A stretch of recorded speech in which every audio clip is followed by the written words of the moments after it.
This is my first batch of kimchi that I'm making. I got some Napa cabbage. Of course, got the Asian pear. It's going to go in later. Some ginger, daikon radishes, blah blah blah. So what I've done so far is I've cut this into quarters.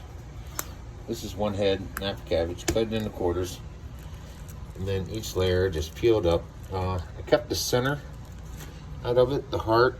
There's something you're supposed to be able to make out of that that's really good. But anyways, I just took some coarse sea salt, put it in between each layer, and I have a bowl of salt water that I use the same thing, coarse salt water. Probably about 3 tablespoons to 4 cups. So I'm gonna fill this bowl up with the salt water. Just salty to taste, and then I'm gonna let it set. I was listening to this one lady on YouTube, of course. She does some really authentic Korean kimchi, and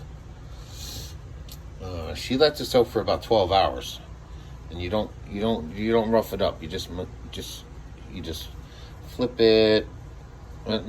Just flip it. You don't massage it and everything. She's like, love the kimchi, love the cabbage, treat it nice. So that's what I'm gonna do. There's a couple sun chokes that I got down there at the H Mart. So I'm gonna go ahead and get this going. Then you take this water, and from what I understand, I'm no professional, but cover it. Don't cover the whole thing. Get it to where it's just about covered. Oh, wow. So I'm going to need a lot more water than that. This is a pretty big bin. This is one head of Napa cabbage, and it probably weighed about 4 pounds. It was pretty dense, and that's what you want to look for. Not size, but the density. So I'm going to add at least another bowl or 2 of that. Added another probably 8 and 12 cups.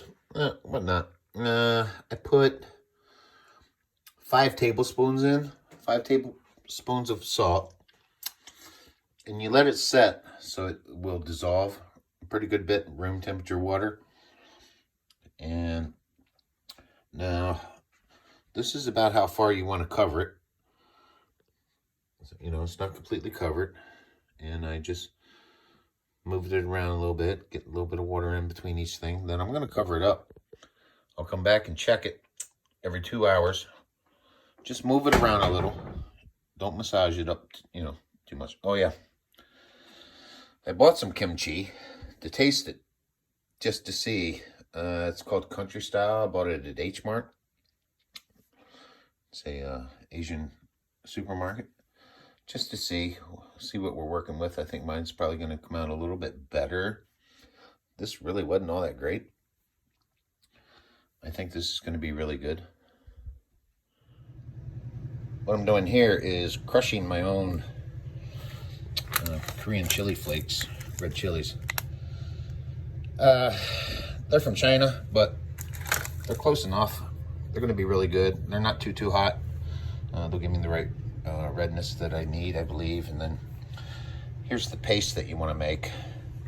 It's 1 cup of flour, regular flour. I do have sweet rice flour, but I'm using regular all-purpose flour. 1 cup of water, 1 cup of water in the pan. I'll bring that to a boil, and I'll mix these 2 together, and that'll end up making our base for the kimchi paste. Slice up a little daikon radishes. They're just really big. This is all 1 radish. They're just really big radishes. You get them at the Asian market, whatnot. I peeled some. I'm going to put them in strips. I'll cut these down into little strips, a little thicker than, probably like linguine noodle. And it should be quite a bit. I'll see how much. It's just by taste, how much ever you want to put in. I'm just going to put a little bit. Then I'll be doing some carrots and whatnot. No, I'm just cutting them in little strips.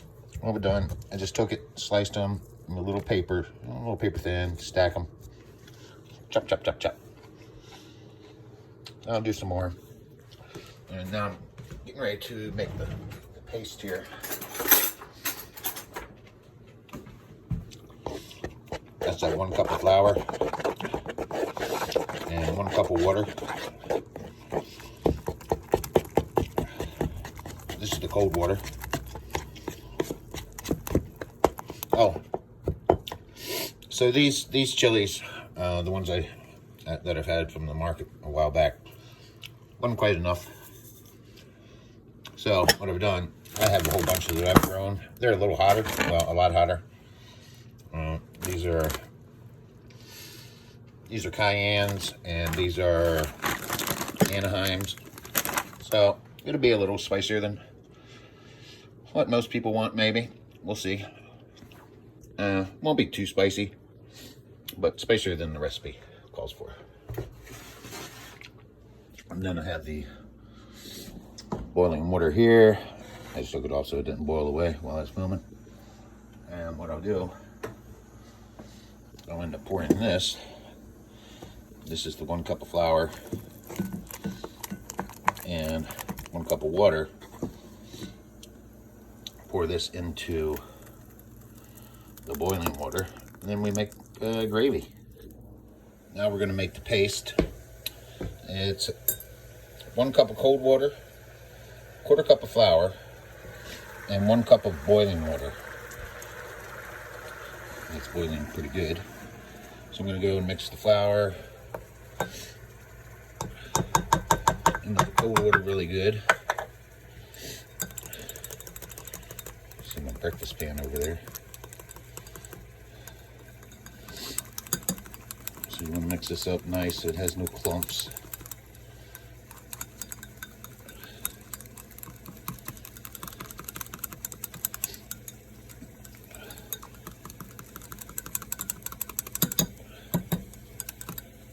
Do, bring this over here.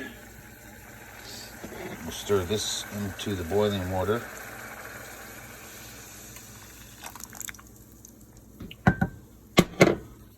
Then we'll bring it back to a simmer. And we'll simmer it for about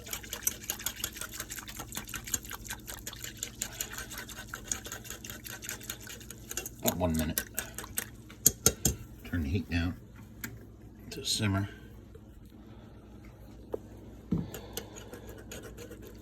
And you just stir it for about a minute. Now it's been simmering. It's been simmering for about a minute now. And I think that's about it. We'll take that off and let it cool down.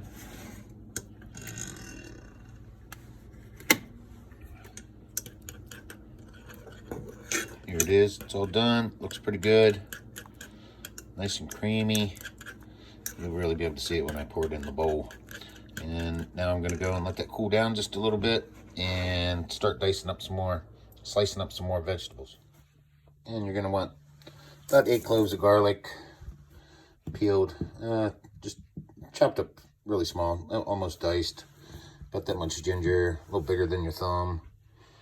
Some very thinly sliced carrots. Cut them on a bias. They're not as woody, a little tender. Shout out to Deer Meat for Dinner and Silver Stag. This is their chef knife, the Crown series. Just give them a shout out. It's a beautiful knife. I love this knife. And that the blade, that's the natural occurrence on this metal. It's the patina that it gives it. The more you use it, the more it starts changing colors. Really nice, very sharp. It stays real sharp. At any rate, we'll chop up some vegetables. We're going to do some scallions. We're going to chop those up. We're going to take about, that's a nice size, that's a Asian pear. So we're going to take a little less than 1/4 of this, chop it up, put in there, and about 1/4 of the onion also. Now to making the paste. Okay, I got my ginger, garlic, pear, the Asian pear, onion. This is fish sauce. It's about a quarter of a cup of fish sauce. Really need that. This is the brand I use, Lucky Fish Sauce. This is optional. I've never done it, but I'm gonna try it. Just a splash, a little oyster sauce. And what I have here, instead of preserved shrimp, which I have some, but they're buried in my freezer, this is shrimp paste. So I'm using a little less than what they call for. This is about a half a tablespoon. And what we do is throw it all in the blender here. We take a little bit of our sauce, the flour sauce that we made, the paste. Whoops. And if you're wondering why everything's all bundled up, my kitchen's a wreck. I got stuff everywhere. I mean, everywhere. But put a little bit of that paste in here.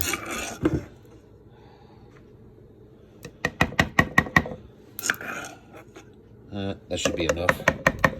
I'll put about three or four of these in there. So we're gonna take the pear in there, the ginger, just throw it in there, the onion, just throw it in there, the fish sauce, the shrimp paste, fish sauce, put that all in there, the garlic, that all goes in there. Just use a hand, because believe me, don't worry about getting your hands dirty, because you're about to get your hands dirty when you're doing this. Here we go. This is all the oyster sauce that I'm putting in there. Maybe an eighth, quarter of a tablespoon. Just drop that right in there. And as a famous guy would say, we're off to Flavor Town.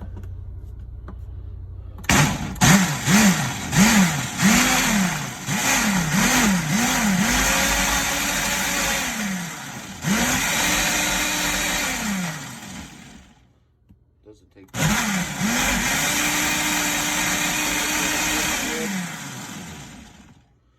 gotta have a little sound of some power tools in here.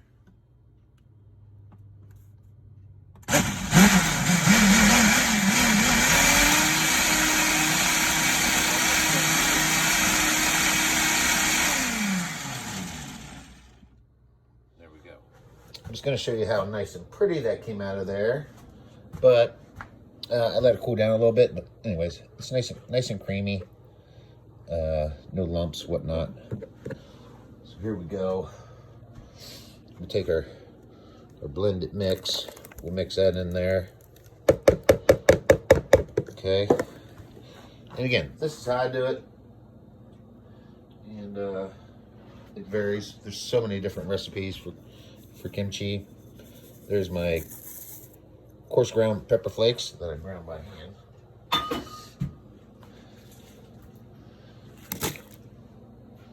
There's the scallions. I used a couple more scallions. I think I used 5, 6. Throw some carrots in there. Let's throw radishes in there. And then we just mix it up. I'm going to use a spoon for this part. And we'll see how red it gets. We want it to get red, hopefully. Hopefully I have enough pepper flakes. And again, this is a spicy one. And this is what you put in between the layers of your cabbage leaves. Okay, I'm going to continue mixing this. Now, after you get it mixed up, I got it mixed up pretty good. And we're going to take it to a little pitmaster privilege here. I'm just going to put a little bit right here on this piece here. carrot.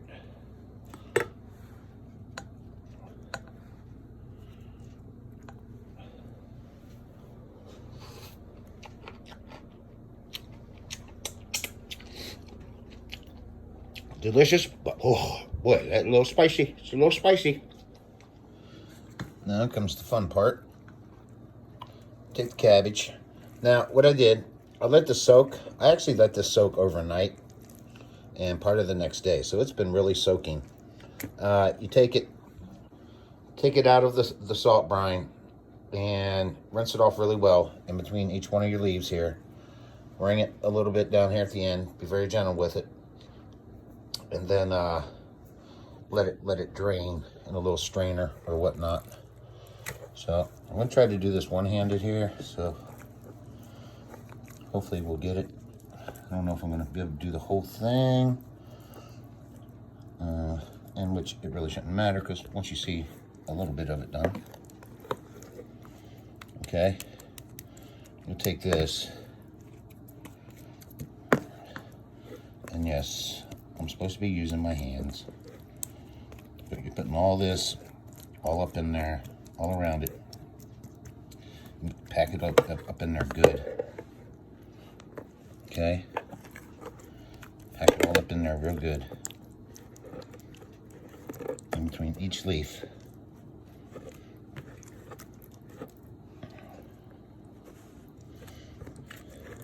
It's really tasty, but whoo, did it come out spicy. You don't really have to worry about the ends too much. They'll get theirs. Here's one. Okay. Now we do it as such. Then you're going to want to take it and just roll it up. Roll it up, and then we're going to be placing it in that jar, and I'll show you that here in a minute. I definitely can't do this one-handed. Be right, but you want to make sure that you get it packed down in there nice and tight. That's a quart jar. I would have liked wide mouth. Would have loved to have had a extra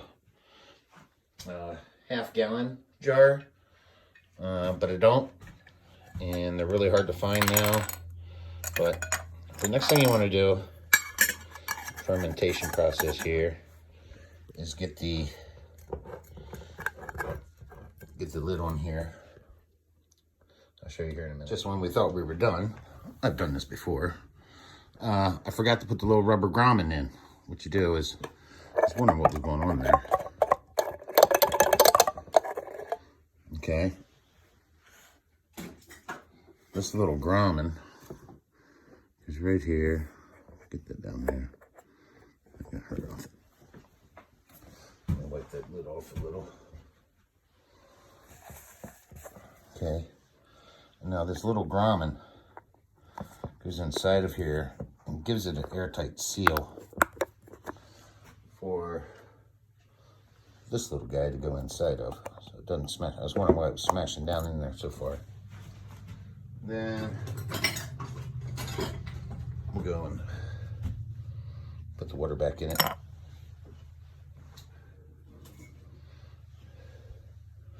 And then just about halfway up. See with the grommet, fits nice and tight now. Okay, now have a beautiful day. Bye-bye.